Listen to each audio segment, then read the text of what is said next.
What's up, everybody? We're back, Boulder Station once again. This is going to be a bubble craps experiment, and I'm going to try a hybrid strategy playing both sides. I've really been trying to figure out the way to take advantage, or the best way to take advantage of both worlds, so let's see if we can do that here. What I'm going to do is I'm going to be playing the don't pass, and I'm going to be playing a 2-for-1. So basically I'm going to put one unit on the 5, 6, 8, and 9, and I want to put $2 on the don't pass. That way if a 7 comes, we're actually taking advantage of it. We could get pegged off, but we're going to be okay with that. I'm going to use the don't come right now, just for example's sake. Alright, so let's get it established. We'll put our bets out there, and essentially what we're trying to do is press. Alright, so we get a 5. Alright, so in the case that we do get the 5 or any of these numbers, what we're going to do is just play either whatever one is easier. So for the sake of this experiment, we are just going to, whoops, wrong button. Let's go place, buy. So we're going to play the 4 right there. So essentially we're always going to be trying to play $4, but we're going to try to keep it concentrated towards the center. Alright, so we get a 10. Fortunately for us, that's on our side, and we benefit the most. But yeah, we're just going to be trying to maintain that 2-to-1 ratio on the come out. That way, if we do get the 7, we gain $1 for our try, and hopefully we can press otherwise. So let's see here. Let's go ahead. We made what, 50 cents? Let's put that on the 6 and the 8. And we'll build out, and essentially that's going to be the theme of what I'm trying to do, is build out using the profits, and essentially only risking $3 per roll. All right, 10 again. There we go. Should have went with the repeater 10. But I'm recording for the first time at Boulder Station in 1x. It's a little tougher, like I said, to keep everything in the frame, but hopefully I'm doing a good job. Let me know if you guys like this resolution better. All right, so if we're in for $3, let's go ahead and top up like that. So we are sitting at $16.96 in the corner. We have $4 in play, $2 on the don't come, which is on the 9. All right, there's the 7. So unfortunately for us, we are going to lose the initial starting amount, but we still gain anyway, regardless of the fact that we put all the money out there and pressed it, because we do gain $1 from that don't come bet, or going to be the don't pass. So let's see if we can do that again. Let's go $2. And I could do $1 and then just add odds, or you know, as necessary, without risking as much, running into the 7 on the come out roll, which right there, speaking of, probably shouldn't have said out loud, but yeah, that's going to be really the only leak. I could hedge against it, which I probably should do with the 4 or the 10. So let's go ahead, and this is an experiment after all. We are allowed to modify. This isn't like a rigid approach. So let's go 2, and let's actually go, I guess we'll just roll with it like that. The weak spot's going to be the 7 or the 11, but let's get it established. We're going to stay positive. 3, there we go. So we regain what we just lost. And as long as that happens, we'll be looking pretty good.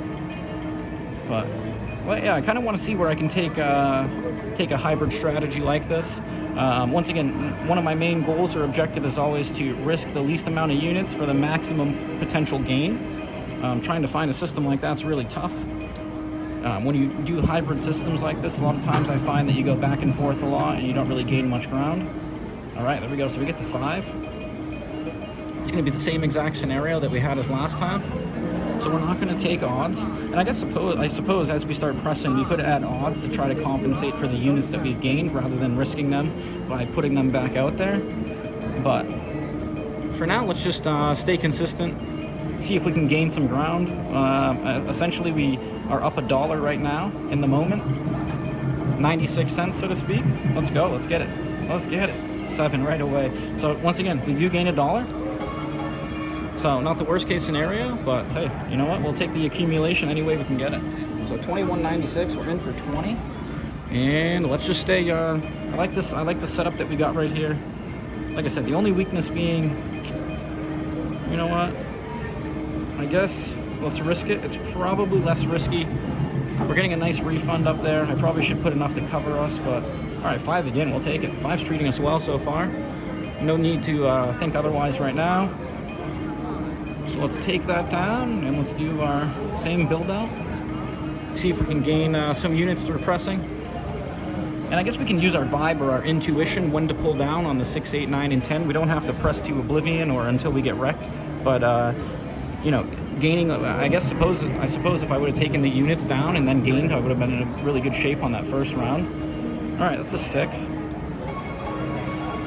So let's go ahead and utilize some of the profits we have to try to press a little bit, but let's put a little odds on there. Actually, you know what? Let's do this. Let's do a little experiment with compensating on the don't pass. It's not exactly a even trade-off equity-wise, but all right, let's get it. 6. All right, we like that. It would have been the same result regardless. All right, now let's go. We got 2 units gained there, so let's do that. And let's go like that, and let's add 1 there. So we have a total of 550 in play right now. Right up there. 1733 is in the bank over there. The only thing we don't want to see is the 5. The 7 will still put us in a profit. Oh, 10. All right, there we go. So I think this is where playing here, I see a lot of 7s. I feel like we've gotten adequate profit there. I could add another $1 though. This is where the greed kicks in. I want to gain as many units as possible. But I think what I'm going to do is I'm going to bank them. We kind of use this as a buffer, so let's take that down and let's play out for the DP here. If we do, we'll have a nice little gain there. We have $2 in play. We have 2180 up there, so that'll put us at 26, which will be our biggest gain yet, or roll yet. Ooh, an 8, so we miss out on those units. That would have been another nice hit. Maybe I should consider staying in a little bit longer. But we're at 1, 2, 3, 4, 5 rolls right now. We were at 4 when I pulled down.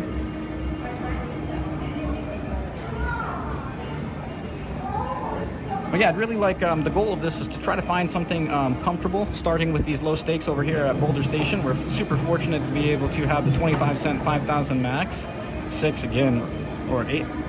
We had an 8 and then a 6. Another 6 though, 3 6s on this roll right now. But yeah, I'd really like to get really comfortable at the minimal stakes or lowest stakes possible, and then kind of work my way up with a strategy that just feels natural and I have the most control over. It feels like something like this would be along the lines. We did an experiment over at Green Valley Ranch, trying a hybrid approach with the field, and it needs some work, so we're waiting for your guys' feedback. Oh no, this is where I would have loved to be pressing here. But we're going to wait for the 7 to show up, and otherwise, if the number right there shows up, then we're going to lose all the progress we made by sticking those units out there. But we're going to remain positive. We're going to remain optimistic. Let's get it. Let's go.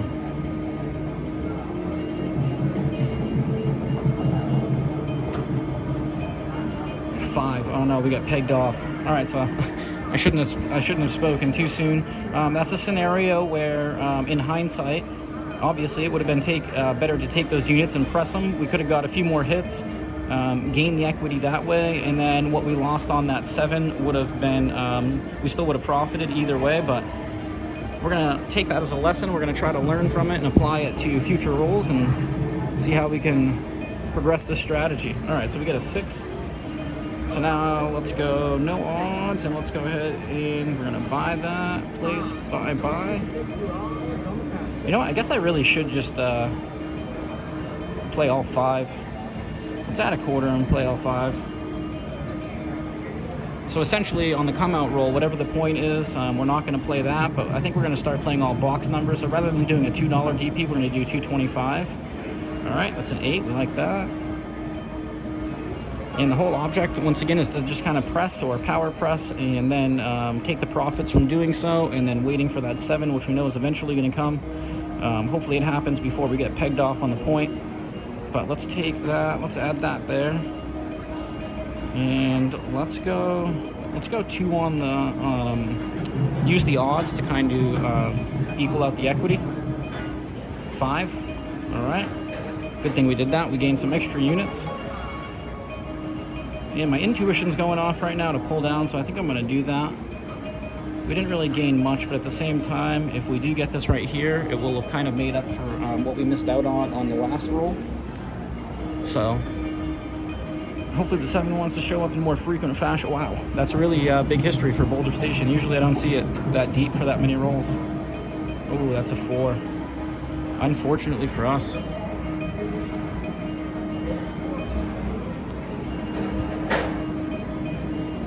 All right, we're waiting for that 7. We got $2 on the DP. And that's the only unfortunate aspect of these stadium games over here, is that it takes 30 seconds to roll. Really like those independent machines, how you have that control over the pace of play. Makes it a much more fun game to play. Oh, 4 right back. So 4-4. All right, so we are pulling down at the wrong time, and it looks like the machine's running out. Look at this. We usually don't see this here at Boulder Station. This is quite the history.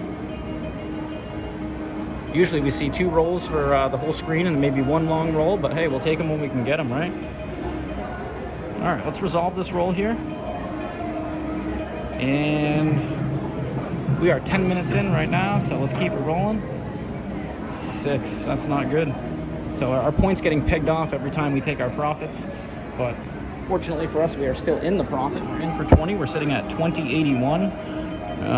But this is a lot of times when I play these hybrid strategies, this is kind of the result or the predicament you find myself in, is that you don't really gain much rapidly, whereas if you're playing just a don't pass or you're power pressing exclusively, you have the potential to gain rapid.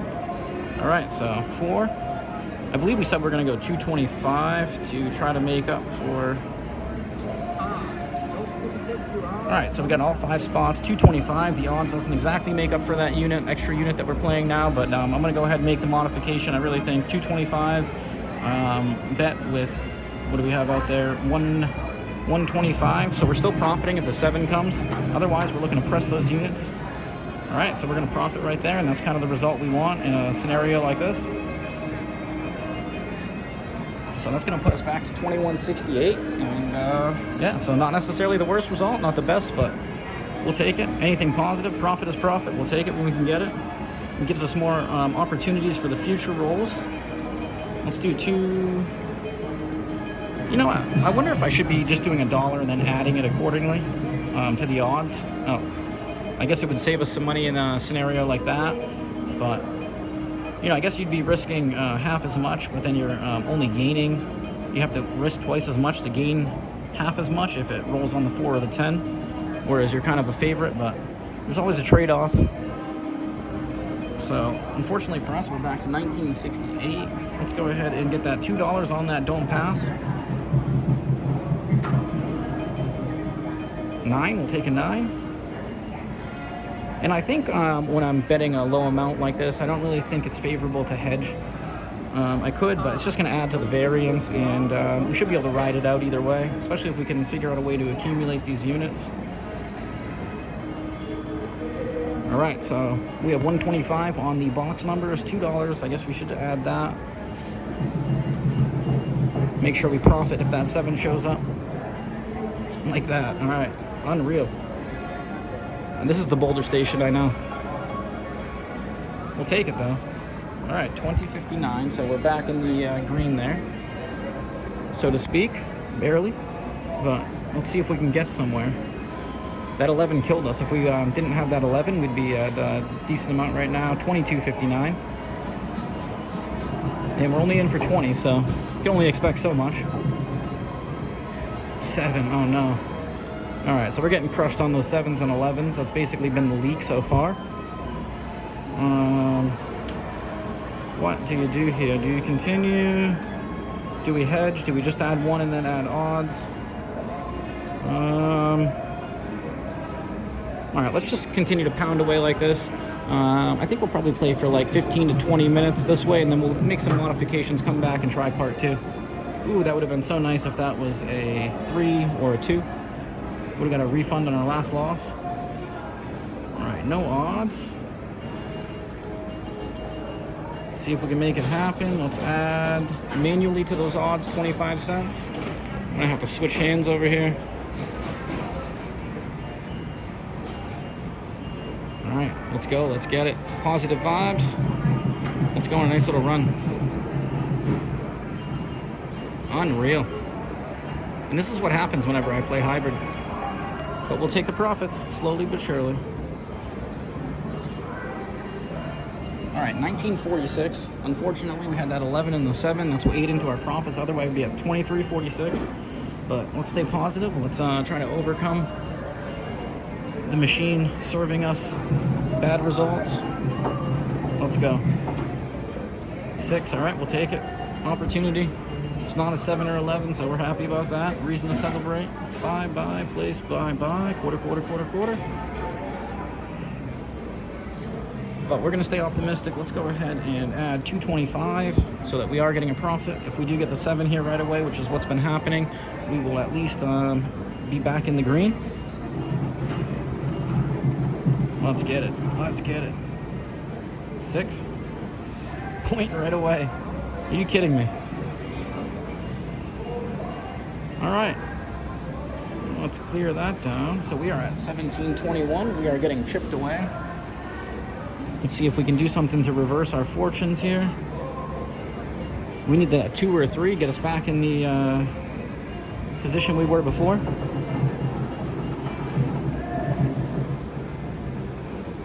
Six again, hard 6 though.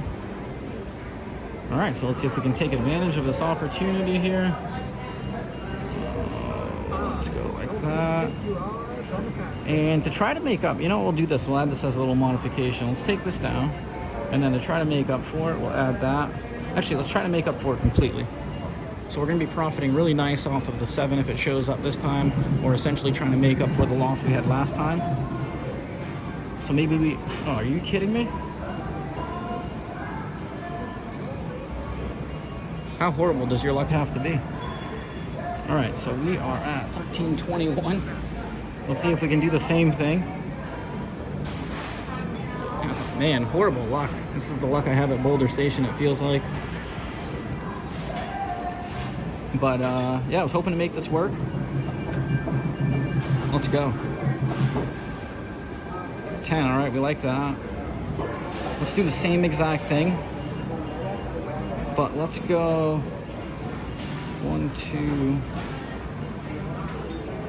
3. So we're gonna try to make up for one of those from before, but actually what we're gonna do is double everything up because we do have the 10. So we're gonna try to take advantage of the fact that the point's at 10 and we're adding more to the dome pass. We're essentially putting more in place, 750 total. Are you kidding me? Wow.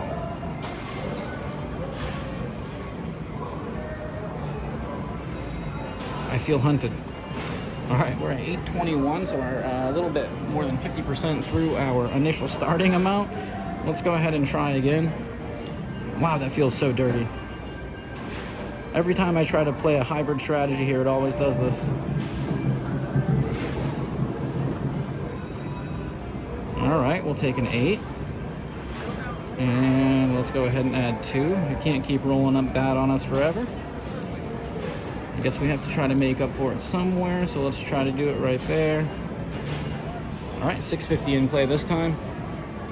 We are 18 minutes in. I'm really not sure I can take too much away because it feels like we're just unlucky right now. 6, all right, there we go, catching a break. So let's go ahead and power press. Let's put it all out there. And I guess let's use this dollar right here. So we are gonna go, we're 875 in right now. I guess this is where the experiment has progressed to. Essentially chasing. Let's go, let's get it guys, positive vibes. Let's run. Are you kidding me? Oh, horrible luck. All right, well, I guess I'm gonna call that an experiment. I guess a failed experiment. I really don't have enough to continue. I'm not really motivated to do so given the results that we're having right now. So we are in for 20, we're out for 379. Fortunately for us, we're playing 25-cent minimum, and this is where I really appreciate having these stakes rather than having to risk the dollar, because essentially it would have been 4x the amount, so we would have lost about $70 there. But we're going to take our loss. We're going to try to learn from it. This is another Bubble Craps experiment coming at you from Boulder Station. Like and subscribe. I appreciate all the support. Until next time.